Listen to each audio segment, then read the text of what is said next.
Hey guys, JH. Welcome to practice tee. It's a bit windy today. Just had to rush out here, been doing a lot of things, but I wanted to get something on video today that I think is really, really important. Well, it's really important for me because it's the one thing that I struggle with more than anything else in my golf swing. And that is my tempo. I've always had a quick swing, besides my background, race car driver, motorcycle, race car driver, motorcycle racer, boat racer, everything. I mean, it's just, everything's been quick in my life. So everything I do is quick, but it's not conducive to a good golf swing or a consistent golf swing. And the reason I get quick most of the time, or I think just about all of the time, is because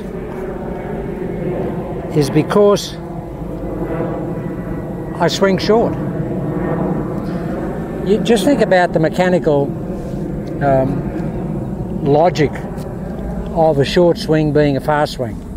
Short swing gets to here, it doesn't take much time to get there, and it doesn't take much time to get back down. Whereas a swing that goes to here takes a long time to get to there. Now, the reason I'm doing this video today is that my buddy and I, that I practice with just about every day, who's just a friend of mine, we both suffer from the same thing. We've always had really quick swings. And yesterday we really just made, because he's been very inconsistent. He plays a conventional swing, he doesn't play channel lock. And he's just been very, very inconsistent.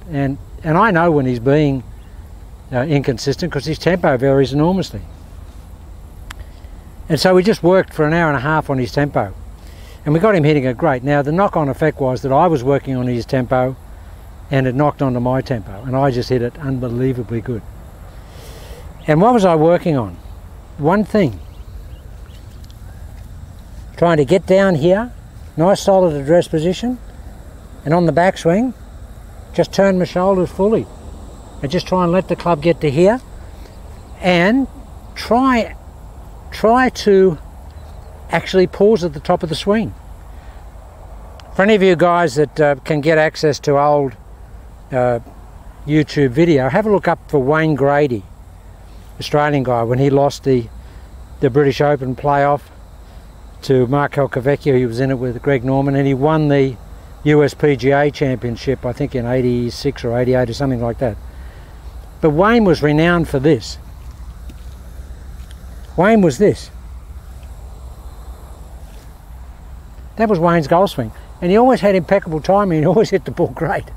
You never saw Wayne Grady with an off day because he always had that time at the top of the swing. Now Wayne's not a really fast guy at all. Quite a slow talker, quite a slow walker, so he's got the physiological makeup to do that. But he's always done that, I guess, since he was a kid. Now we actually had a couple yesterday where we were trying to get the Grady look, where we were taking the club back and trying to pause a little bit. I got to tell you guys, I hit it great. Now what it came back to was what Mr. X invented for us, like 6 or 8 months ago, called the ready code, which was the ready pause. And that was, get here, take the club back, and don't start it down until you're ready to hit it. And we called that the ready code. And it incorporated the ready pause.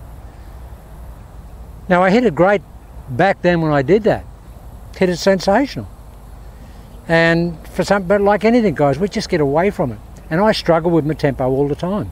I'm lucky with channel lock that even if my tempo's out, I still make good enough contact to hit the ball towards the target all the time. But when I get the tempo right, it's fantastic. Now I haven't done any since yesterday, so and I haven't even had a practice swing with it. So,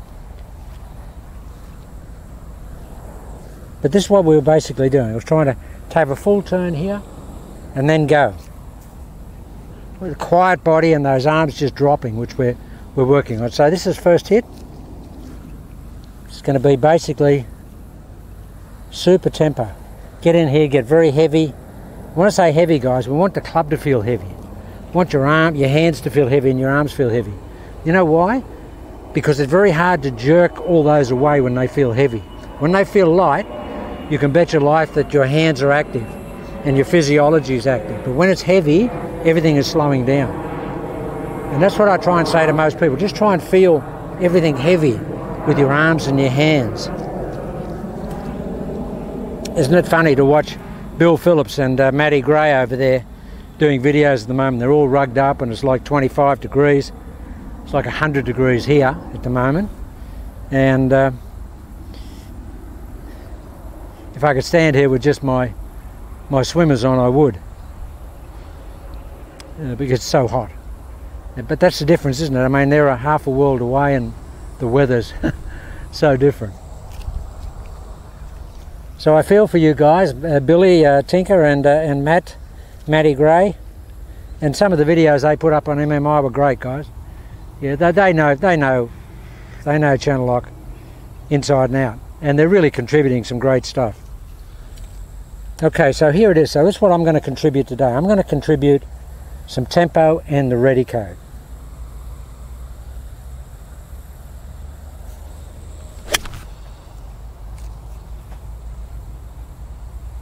Okay, that was a bit jumpy. The shot was good, just a bit jumpy. The shot was really good.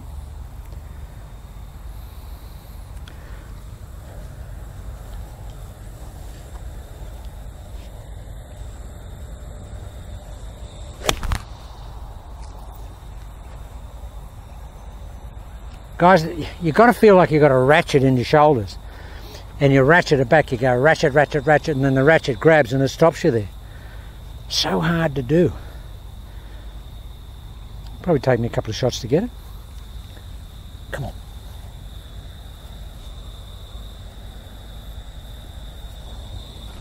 There it is.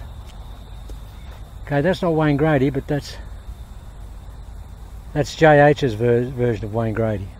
That's just a great shot. Great feeling. And someone made a post yesterday where they said, and I think they said it, you know, lightheartedly, they're saying, yeah, JH, you're saying that's a great shot and the best shot you've ever hit and those balls are landing in a 15-yard circle. But that doesn't prove anything to us with the golf swing because we can't see the ball and what you're doing. Well, guys, none of that, even if you could see that golf ball, there's no point. What I do is not what you do. All I try and do on the JH practice tee is give to you information on a golf swing that you should apply yourself. Because the way I hit it's not the way you're going to hit it.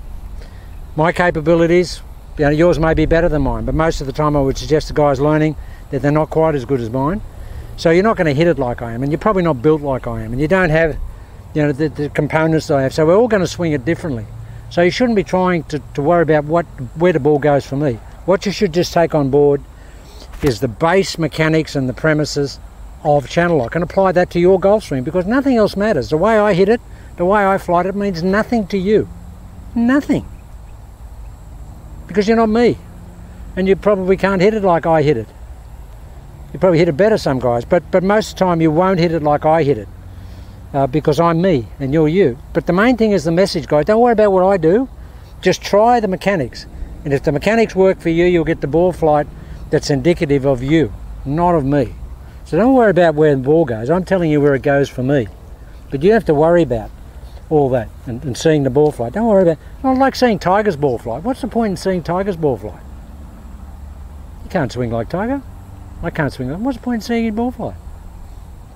Think about his mechanics and think, okay, I'm going to get the best I can out of the mechanics that I'm applying. But don't worry about that ball flight. Or don't worry about that guy's particular ball flight. Try the swing, and if it works for you, great. But don't worry about what someone else is doing with it. And I'm sure the guy was being, you know, light-hearted, but he wasn't giving me a rev. Okay, so here we go.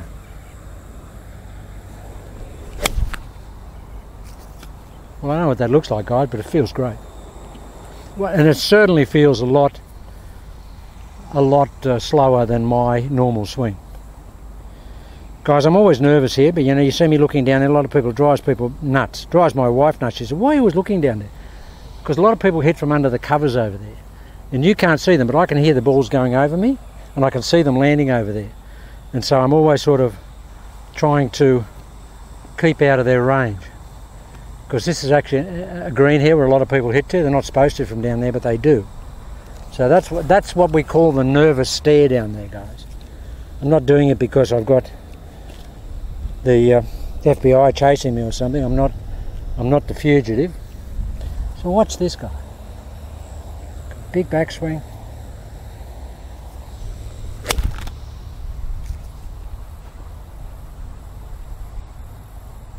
I don't know what that looks like. I know what it feels like. It feels very, very slow.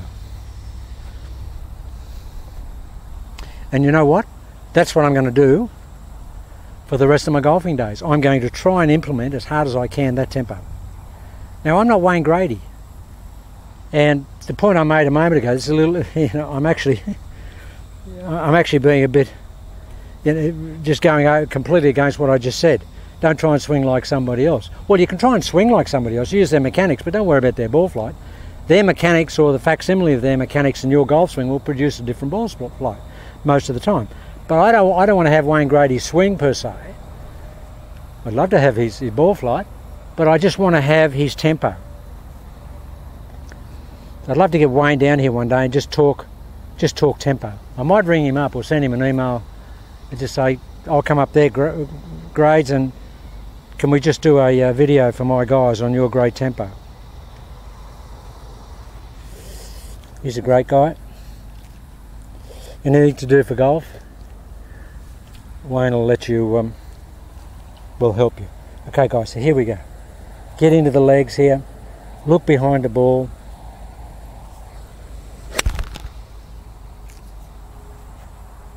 Wow, and I mean wow. 100 degrees here, guys. 100 degrees. There's me and just a couple of other guys on the main range here, a couple of guys under the covers. But there's no shade here for the guys. It's just like standing on the face of the sun and or the surface of the sun and then hitting golf balls. I mean, it really is horrible. It's really hot, and it's hard to hang on to the club because your hands get so wet. So I got to tell you, when I changed like 18 months ago, when I got away from wearing a glove, the greatest thing I ever did, guys. I don't know why I ever wore a glove. I think it was just trendy. It's just fantastic. You don't have to worry about gloves. I can never get gloves that fitted properly, and I can only wear those Titleist ones that used to cost about $45 out here. The really thin ones only lasted around, and so I'm glad I got away from those. And you know what used to make my hands sweat? The glove, because I couldn't breathe. It doesn't sweat anymore. Mo Norman said to me, I said, "You never wore a glove, Mo?" When I first met him, he said, "No, my hands don't sweat." And he said to me, "So I think people's hands sweat on the left hand because they wear a glove," and I think he's right. So that's just an aside. Okay, so here we go. So this is the Grady slow-mo.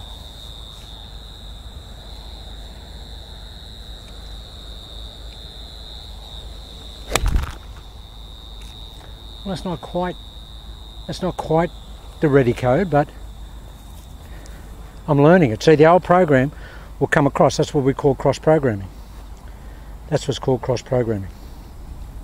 It'll come across and just invade and infect this new program, because the old ones, there's millions of the old ones.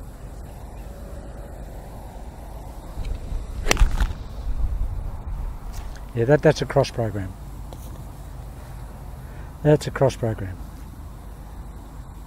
Come on.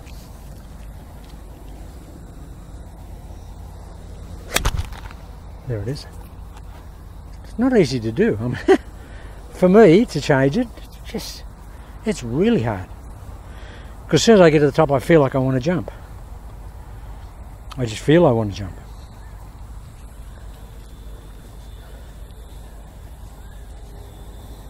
Take it back, long way back. No ready code at the top, but I'll get that. No ready code, but I'll get that. Come on.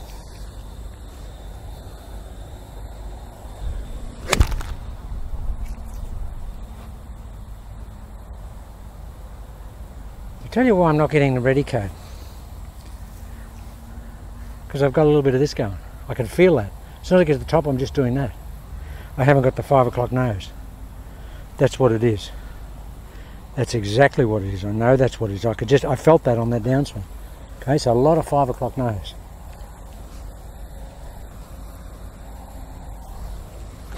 There it is, guys. 5 o'clock nose. Way over here. I just felt that. And of course, as soon as you do that, it's almost like the nose is connected to your hands, and they just go off like a bomb. That was pretty good. That wasn't Grady-ish, but it was getting there.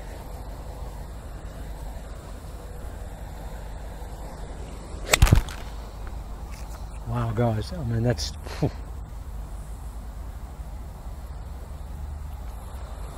That's got some zip on the doodah there.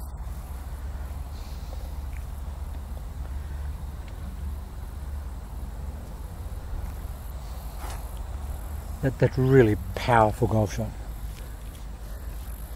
Okay, it's been only one day. It was yesterday. I want to say we were working on it for 1.5 hours. I was only doing it for about 20 minutes. I was working with one buddy. But so I've come back today and look, 15 balls there. But I'm just starting to get it. A couple of sessions and I'll have it. Because all my other, my quiet body in the arms, that's all great. If I could just incorporate the tempo, it'd be great.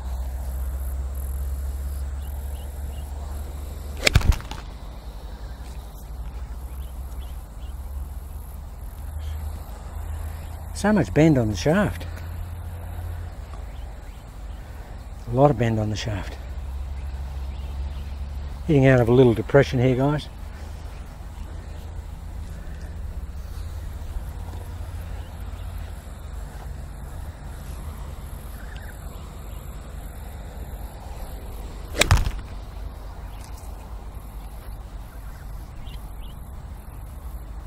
Look, it's pretty good for the first day. And if you're going to do this, build into the body the slowness factor, and that is try and have some time between the balls. Put your balls 20 yards over there. Never shall walk over there, walk over slowly, pick a ball up and come back. And that gives you a lot of time between the shot to slow everything down again. Don't just pull a ball across and whip it out there. Single biggest problem I have with people that I give lessons to, guys, is this incessant pulling. To try and get them to stop pulling the ball across and hitting multiple shots, you've almost got to have a meat cleaver there to cut their hands off. I mean, it's it's pretty gruesome teaching on the JH Practice Tee. But honestly, you just to get the rank and file players to stop hitting, just pulling a ball across and hitting it, hardest thing in the world. It is just really difficult to get people to not want to hit copious quantities of balls. Come on. Okay, last shot. Come on. Take it back, James.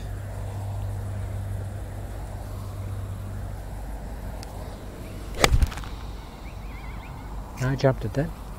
I had all the right intentions.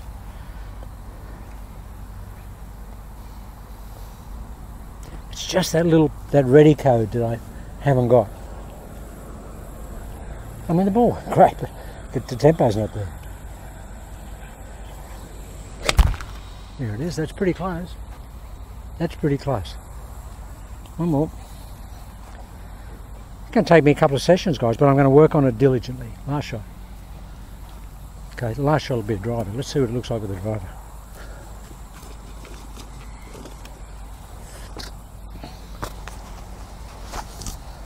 Last shot, ready code with the driver.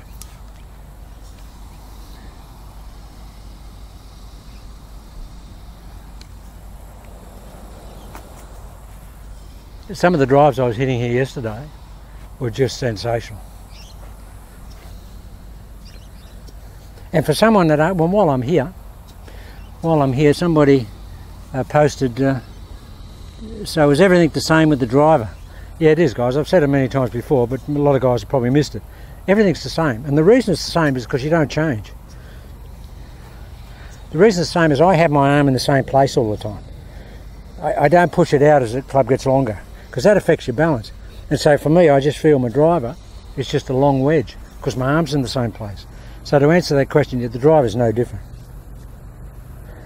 So this is ready code.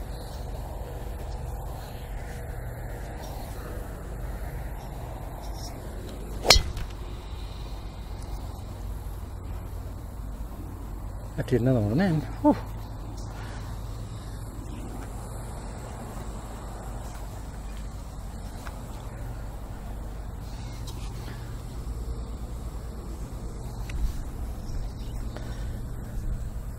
Come on, Jace. Get back and stay back.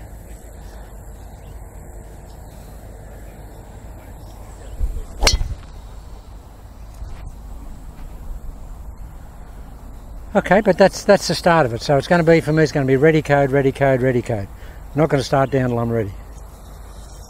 But generally speaking, it's great. Some of the shots we hit yesterday were good. I'd rushed that a little bit because there's some guys here. Yeah, but guys, I'll put more into that. But we'll be working, because basically the channel lock protocol's there. All I want to do now is incorporate really good tempo into it.